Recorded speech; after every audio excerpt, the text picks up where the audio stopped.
Hello everyone. In this video, we're going to be talking about Google Contacts, and you can use Contacts to create groups, to send out mass emails, or to start group hangouts.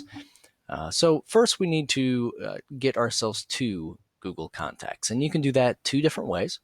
You can sign into Google and then go to your applications launcher and click on Contacts, which we'll find that down there at the bottom.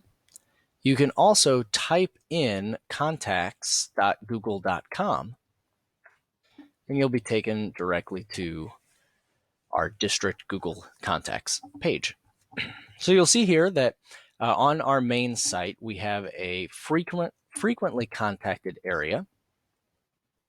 We have a sidebar that gives us some menus, and then we have all of our contacts down at the bottom. And you'll see that it alerts us that we have no contacts yet. And that's because all of the district contacts are stored over here in the directory, and they are not automatically added to your personal contacts.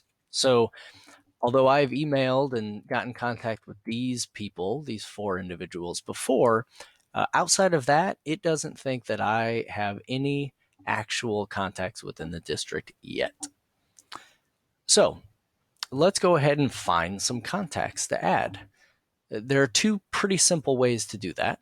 The first one is that you could go to the directory, and then this is going to load all 14,000 or so contacts, and I could simply scroll through here to try to find somebody.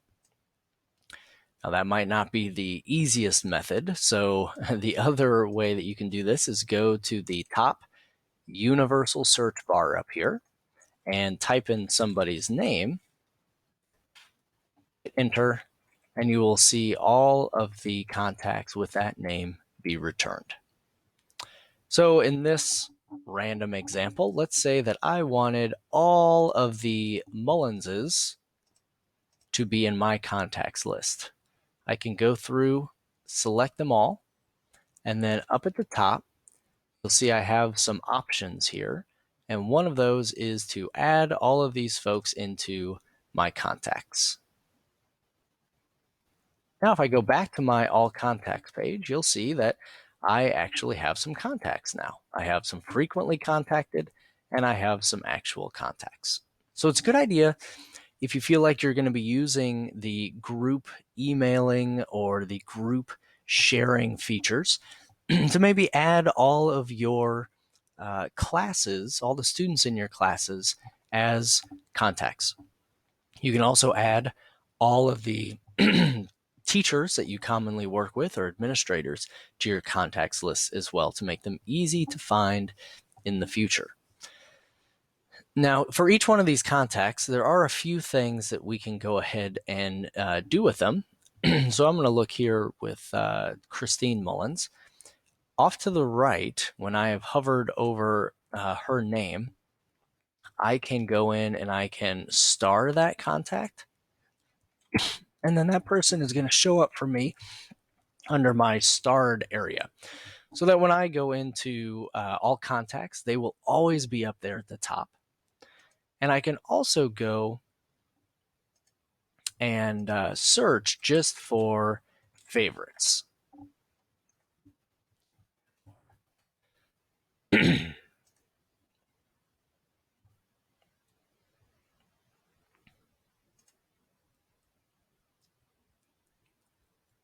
And I can take that star away just as easily by clicking that same option.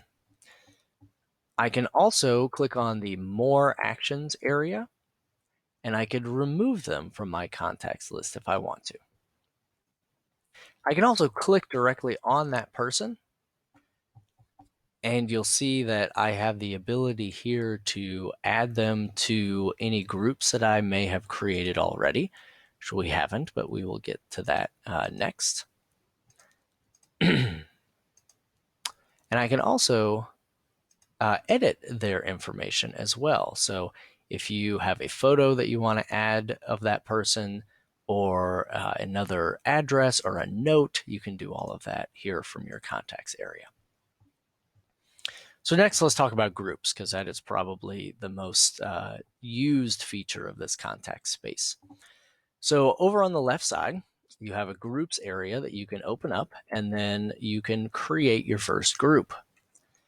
Now, you may create groups for your individual classes. You could create any variety of groups that you want. For me, I'm going to create one called Mullins, because I just so happen to choose all of the folks in the district with Mullins as their last name. So I'm going to make a little group called Mullins. So now, in order to add people to that group, from the group itself, I can go back up to my universal search bar, and I could go ahead and search for the last name of Mullins again. Also, if folks are already in your contacts list, you can simply go to all contacts and choose them from here. All right, so I'm going to choose all of the folks with Mullins as the last name, including myself up here under frequently contacted. And then with all of those folks selected, I'm going to go to the top, and you'll see that there are a few options up here, and one of them is to change groups. So I click that and go into Mullins, and now all of these individuals have been added to the Mullins group. There they all are. Now, once I'm in here, I can select one or all of them. I can also come up here to the top and say select all if I had a large number of individuals in this group. And now, off to the side, I can go into more actions, and I could send them all an email, or I could start a Hangout and have them all invited to that Hangout. So those are the basics of playing around in your contacts list. The last thing I'm going to show you is how, when you go into your Google Drive,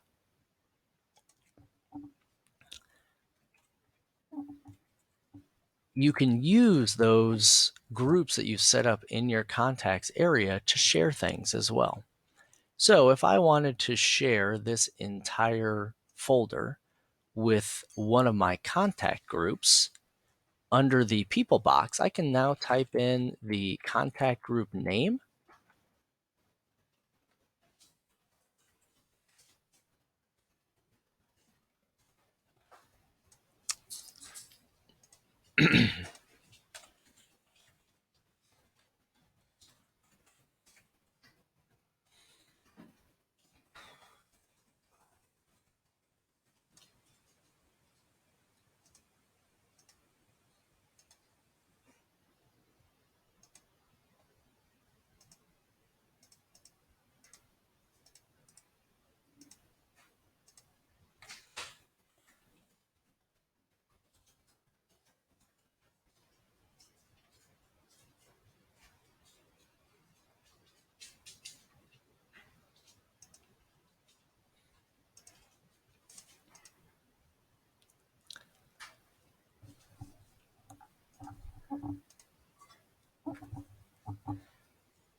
Okay, and then the last thing I want to show you is that I can actually share items with all of my contact groups at one time. So if maybe you set up a contact group for your entire class, you can share a document or a folder with all of them at once. So I'm now in my Google Drive.